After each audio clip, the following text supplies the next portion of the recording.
پر قوم کے لوگوں کو اپنے مہمانوں کی آمد کی خبر دینے کے لیے وہ چولہا جلایا، آگ بھڑکائی، تاکہ اس کے چھت میں سے جب یہ آگ اور دھوئیں کی علامت اور نشانی قوم دیکھے گی تو وہ پہچان لے گی اور اپنے مقصد اور اپنی خبر پا لے گی۔ بہرحال یہ بیوی کا رویہ کیا ہے؟ اللہ کی نافرمان ہے، اللہ کے رسول کی نافرمان ہے، اپنے شوہر کی نافرمان ہے، اور صرف شوہر کی نافرمان نہیں، شوہر کے ساتھ خیانت کرنے والی بھی ہے۔ آپ تو سورہ نساء پڑھ رہے ہیں، اچھی بیویوں کی صفات: صالحات، نیک بیویاں، قانتات، فرما بردار، اطاعت گزار بیویاں، حافظات، اپنے شوہروں کے مال، عزت، آبرو اور پھر اس کے رازوں کی حفاظت کرنے والی۔ تو یہ اچھی بیویوں کی صفات سے متصف نہیں، یہ اپنے رب اور اپنے رسول اور اپنے شوہر کی نافرمان اور خائنہ تھی۔ انجام کیا ہوا؟ ہمیں پتہ چلتا ہے کہ جب حضرت لوط علیہ السلام اپنی 2 بیٹیاں اور اہل خانہ جو ساتھی جو ایمان لائے تھے، ان کو لے کر جب اللہ کے حکم سے بستی کو چھوڑ کے نکلے تھے تو اللہ نے حکم دیا تھا کہ تم میں سے کوئی پیچھے مڑ کے نہ چلے۔ بیوی کو ساتھ لے کر ہی نہیں نکلے تھے۔ کچھ روایات میں آتا ہے کہ بیوی نے ان کا تعاقب کیا، پیچھے آئی، لیکن جب اللہ کا حکم تھا کہ پیچھے مڑ کے بستی والوں کو نہ دیکھنا، اس کی چونکہ ساری محبتوں کا اور ساری حمایتوں کا محور اور مرکز تو اس کی بستی تھی، اس کی قوم کے لوگ تھے، اس کا دل تو ان کے ساتھ جوڑا تھا، تو یہ اپنے شوہر، اپنے اہل خانہ کے تعاقب میں آئی تو صحیح، لیکن مڑ مڑ کے اپنی بستی کو دیکھتی تھی، حالانکہ اللہ نے اس چیز سے منع کیا تھا۔ اور پھر کچھ روایات میں آتا ہے کہ یہ بھی عذاب سے دوچار کی گئی تھی، اور کچھ روایات میں یہاں تک بھی تذکرہ آتا ہے کہ اس کو پھر پتھر کا مجسمہ بنا دیا گیا تھا۔ یہ اسرائیلیات کے حوالے سے پتہ چلتا، اور کچھ روایات میں یہ آتا ہے کہ پھر اس پر ایک بہت بڑا سا پتھر پڑا تھا اور وہیں ہلاک ہو گئی۔ بہرحال اصل بات کیا ہے کہ نبی کی بیوی ہونے کے باوجود عذاب الہی، ہلاکت، تباہی اور بربادی سے نہ بچ پائی۔ اصول کیا مل رہا ہے؟ لہا ما کسبت وعلیہا ما اکتسبت، ہر ایک کے لیے اس کے اپنے ہاتھوں کا کسب ہے، فائدہ اپنا ایمان اور اپنا عمل دینے والا ہے۔ لیس الانسان الا ما سعی، ہر ایک کے لیے اپنی صحیح، اپنی کوشش، اپنی ایفرٹ، اپنی نیکیاں، اپنی عبادات، اپنی بندگی، اپنی اطاعت کام آئے گی۔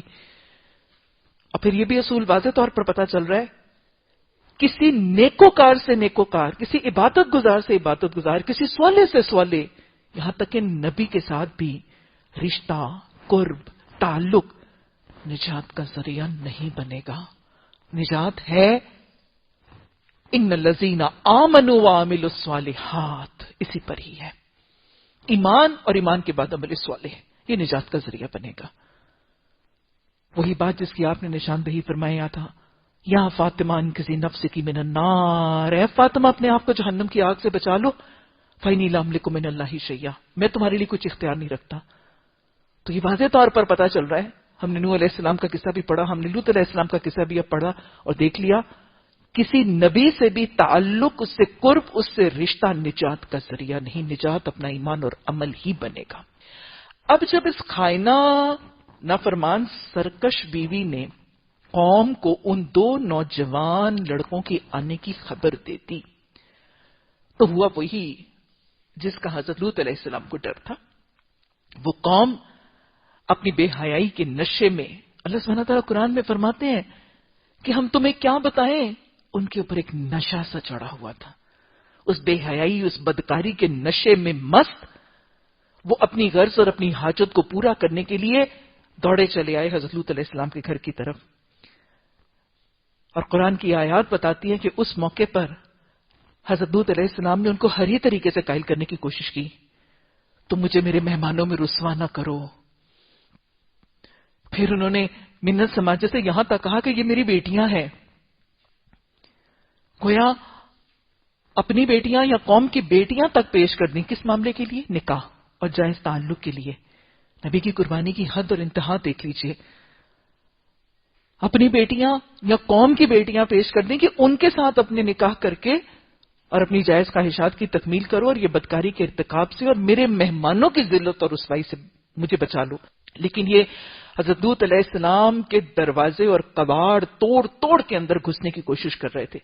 اور ہمیں پتہ چلتا ہے کہ حضرت لوط علیہ السلام پھر بہت زیادہ جب اس وقت پریشان اور غمزدہ تھے اور گھبراہٹ کا شکار تھے، تو یہ نوجوان جو بنیادی طور پر فرشتے تھے، انہوں نے ہاتھ بڑھا کر یہ آنے والے قوم کے ان بدکاروں کی آنکھیں موند دی تھی. اور پھر یہ نابینا ہونے کے باوجود، اپنی بینائی کھونے کے باوجود بھی ہمیں پتہ چلتا ہے کہ وہ دروازے کو اور دیوار کو ٹٹول کے اندر آنے کی کوشش کر رہے تھے. اور پھر ان فرشتوں نے حضرت لوط علیہ السلام کو تسلی دی کہ آپ اپنا دل تنگ نہ کریں، آپ غم نہ کریں، یہ آپ کو کچھ نہیں بگاڑ سکیں گے، اور راتوں رات اس قوم کو عذاب سے ختم کر دیا جائے گا. اور پھر اللہ سبحانہ تعالیٰ نے حضرت لوط علیہ السلام کو یہ حکم دیا کہ آپ راتوں رات اپنے اہل خانہ کو اور اپنے ساتھیوں کو لے کر نکل جائیں. حضرت لوط علیہ السلام کی 2 بیٹیاں جو ان پر ایمان لائی تھیں اور جو ساتھی ایمان لائے تھے، ان کی میت میں اپنی بستی کو چھوڑ کر نکلے. بیوی کے ساتھ جو معاملہ ہوا اس کا ہم نے تذکرہ کر دیا.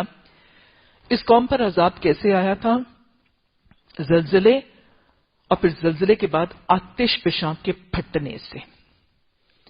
آتش فشاں کے پھٹنے سے ہم آج بھی دیکھتے ہیں کہ بسوں کا جب آتش فشاں پھٹتا ہے تو 2 قسم کی چیزیں ہوتی ہیں. ایک تو لاوا، اور لاوے کے بہہ نکلنے سے بستیاں جل کر راکھ ہو جاتی ہیں.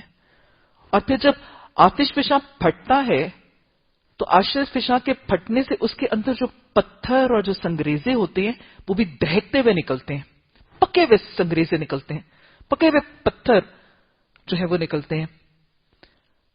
تو یہ پکی ہوئی مٹی کے پتھر جو ہیں وہ اس قوم پر آتش فشاں کے پھٹنے سے برسائے گئے.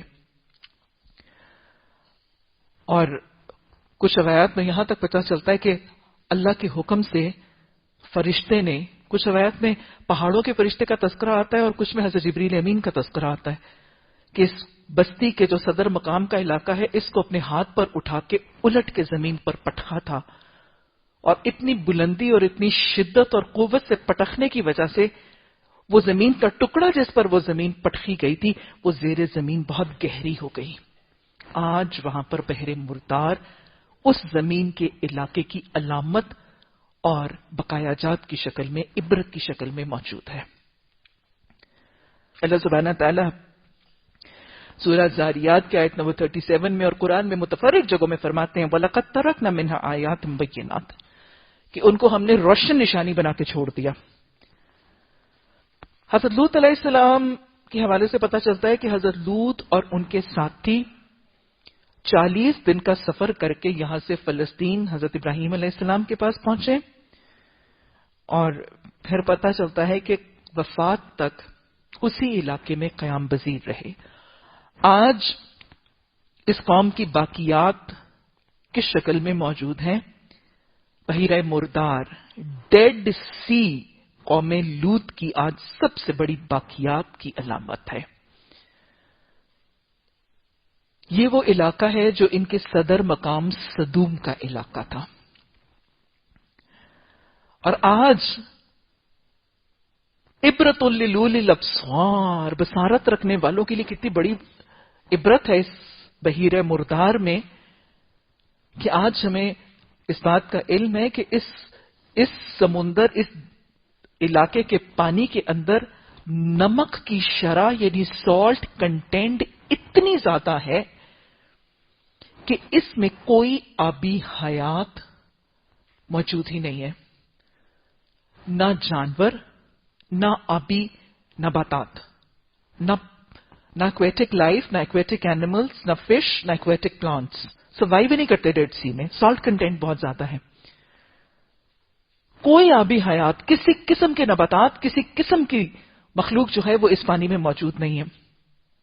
یہ عبرت ہے، یہ عبرت ہے. الٹا کام کرنے والوں کو الٹی سزا دی گئی، بستی کو پٹک کے رکھ دیا گیا، اور اس روئے زمین پر آج ایک بحر ہے، بحرہ مردار، جس کے اوپر کوئی چیز موجود نہیں ہے. اور آج ریسرچ کرنے والوں نے، ڈیپ سی ڈائیورز نے دیکھا، کچھ لوگ جو بحیرہ مردار کے اندر ڈیپ سی ڈائیورز گئے، انہوں نے دیکھا ہے کہ اس کی بیڈ پہ، اس کی تہ میں ایک بہت بڑا قبرستان ہے.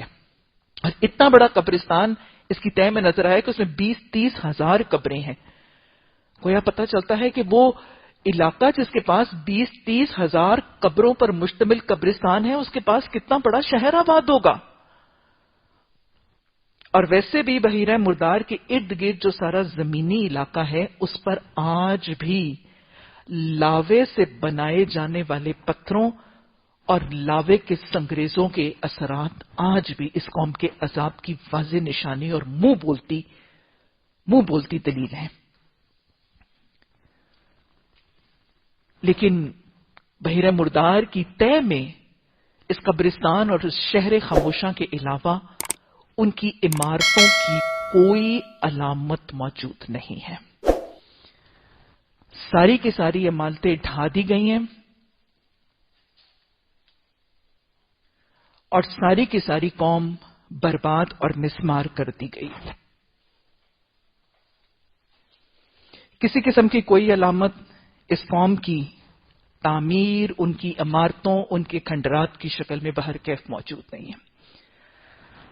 اگر اس قوم کے حوالے سے اصول اور پیغامات دیکھے جائیں،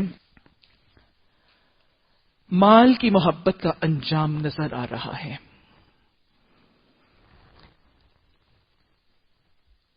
تکاثر میں ڈوبی ہوئی قوم کا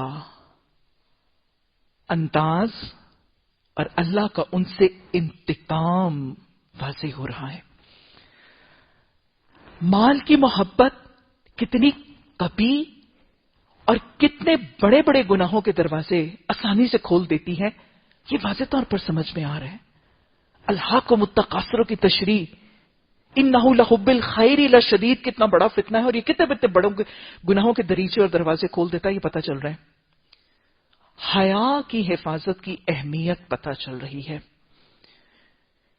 بے حیائی کے اثرات کتنے کبھی ہیں، یہ واضح ہو رہا ہے. وہ قوم، وہ معاشرہ جو بے حیائی، بدکاری کا ارتکاب کرتی ہے، وہ کیسے عذاب سے مٹا دی جاتی ہے، یہ روداد وضع کر رہی ہے. کسی قوم کی ضد، اس کی ڈھٹائی، اس کے تکبر کا انجام کھول کے سامنے نظر آ رہا ہے. لواطت کی قباحت اور اس کا انجام وضع ہوتا ہے. اگر ہم اپنا من حیث القوم محاسبہ کریں، بحیثیت قوم مال کی محبت بھی ہے، تکاثر بھی ہے، رہزنیاں، ڈکیتیاں، لوٹ مار بھی عام ہے. ہر قسم کی رہزنیوں اور ڈکیتیوں کا بازار گرم ہے. اور صرف یہی نہیں، ہر قسم کی بے حیائی، فحاشی اور یہاں تک کہ لواطت، مردوں کا مردوں سے ہم جنسی، اور سحاق، عورتوں کی عورتوں سے ہم جنسی، آج ہمارے اسکولوں، ہمارے ہاسٹلز اور ہمارے مدارس کو اپنی زد میں لیے ہوئے نظر آتی ہے. یہ سب کچھ ہماری گلیوں، کوچوں، بازاروں، ہمارے اداروں کے اندر کلم کھلا موجود ہے. آج ہماری محفلوں کے اندر کلم کھلا اعلانیاں، بے حیائیاں، فحاشیاں عام ہیں. اللہ سبحانہ تعالی ہمیں اپنے گناہوں کو دیکھنے کے بعد اعتراف کر کے استغفار کرنے اور اس بڑے عذاب سے بچنے کی توفیق عطا فرما. اللہم اغفر لنا وللمؤمنین والمؤمنات والمسلمین والمسلمات، آمین ثم آمین.